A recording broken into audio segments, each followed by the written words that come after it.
everybody, welcome back to CUET by LPT. Today we are going to discuss what are the common mistakes which you guys are doing and how to avoid the pitfalls. Let us start with the video. क्या ऐसी चीजें हैं जो आपको अपनी CUET preparation में definitely नहीं करनी चाहिए? What are we going to discuss? Common mistakes of CUET aspirants, how to avoid the mistakes and real life examples from the students themselves. सबसे पहला है इग्नोरिंग द CUET सिलेबस. आप हमेशा एक चीज ध्यान रखिए, कोई भी कॉम्पिटिटिव एग्जाम होता है उसका मेजर पार्ट उसका सिलेबस को ध्यान रखना होता है. So students do not have to follow random books. आप एक बात समझिए, हर कोई किताब आपके स्पेसिफिक सब्जेक्ट की नहीं होगी. जो CUET का सिलेबस है आप उसी को ध्यान लगा के पढ़िए. If you want specific books, CUET by LPT has books, please select them. Always stick to the official CUET syllabus. Download it, tick it off as a topic. Download करके रख लीजिए, टिक कर दीजिए, ये हो गया, ये कवर करना बाकी है. Mistake, over dependence on just coaching notes. See, coaching के नोट्स इनफ होते हैं बट उस पे ओवर डिपेंडेंस रखना बहुत बुरी बात है, क्योंकि ये एग्जाम एक वेराइड फोर्स से आता है. जैसे हम लोग we teach you all the things that are in the syllabus, but apart from that you should make your own notes also.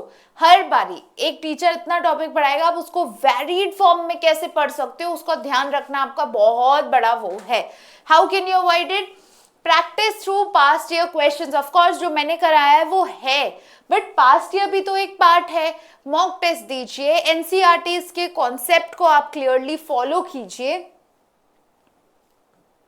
Not giving mocks regularly, now they delay. Everybody will be delaying the mocks.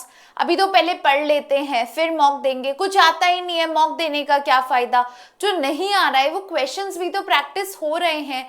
From day one that now you are starting with your preparation, you should start doing your mocks, right? मॉक्स करने चालू कर दीजिए.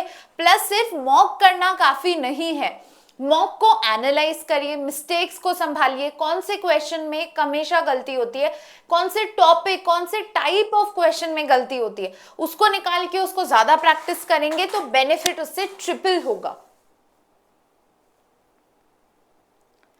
Ignoring the general test or English. Now everybody thinks majorly who's giving the paper सबका अच्छा खासा English होगा, but then Are you sufficient enough for a competitive exam?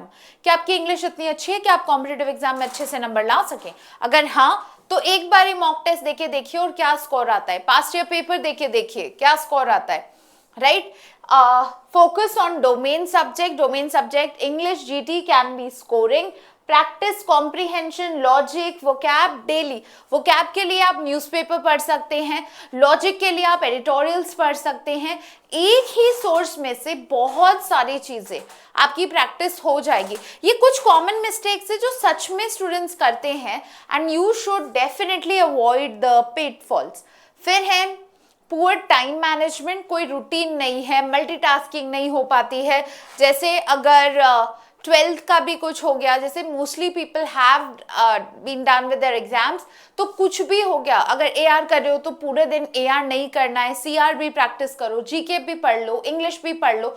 Multitasking करना is the best when you are giving any competitive exam. Time table बनाइए, goal set करिए. जैसे मैंने पहले बोला था, एक लिस्ट निकाल लो क्या क्या करना है, टिक करते जाओ. उसका रिविजन का डेट फिक्स कर दो. Everything should be fixed and managed by you. Fear of tough topics, something that nobody is talking about.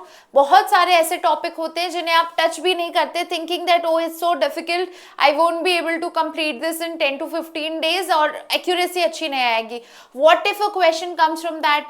We in this competitive field does not have any option. हमारे पास में कोई option नहीं है कि हम इसको सेलेक्ट करें नहीं करें, इसलिए आपको प्रॉपरली सेलेक्ट करना है. जैसे algebra, logical reasoning, break through छोटे छोटे पार्ट्स में करिए, कॉन्सेप्ट बिल्ड होगा. इजी क्वेश्चन से चालू करके डिफिकल्ट पे करिए. 2 घंटा प्रैक्टिस रोज लगाओ. 100% इनको ये सब कर लोगे. बेसिक्स नहीं है, पढ़ा नहीं है, सिर्फ इसलिए. Nothing to fear from this. not revising or tracking your progress. Now this is something very important. एक महीने पहले जो पढ़ा था, 12th का एग्जाम दिया ना, सब कुछ तो अच्छे से आता है, डोमेन तो हो ही जाएगा, नहीं, प्रैक्टिस करो इन चीजों को, ध्यान रखो इन चीजों का, राइट? आफ्टर दैट आपको ध्यान रखना है, रिविजन करना है. 75% पढ़ लिया, रिवाइज नहीं किया, 75 will become 5%. Revision is very important. You have to keep revising, especially in subjects that objective type of questions are done. Weekly revision करेंगे और एक प्रोग्रेस ट्रैकर करेंगे. कैसे? जैसे मैंने मॉक डायरी बोला, पहले कितना आता था, फिर कितना आता है. कंसिस्टेंट रहिएगा, CUET का सिलेबस पढ़िए, प्रैक्टिस करिए.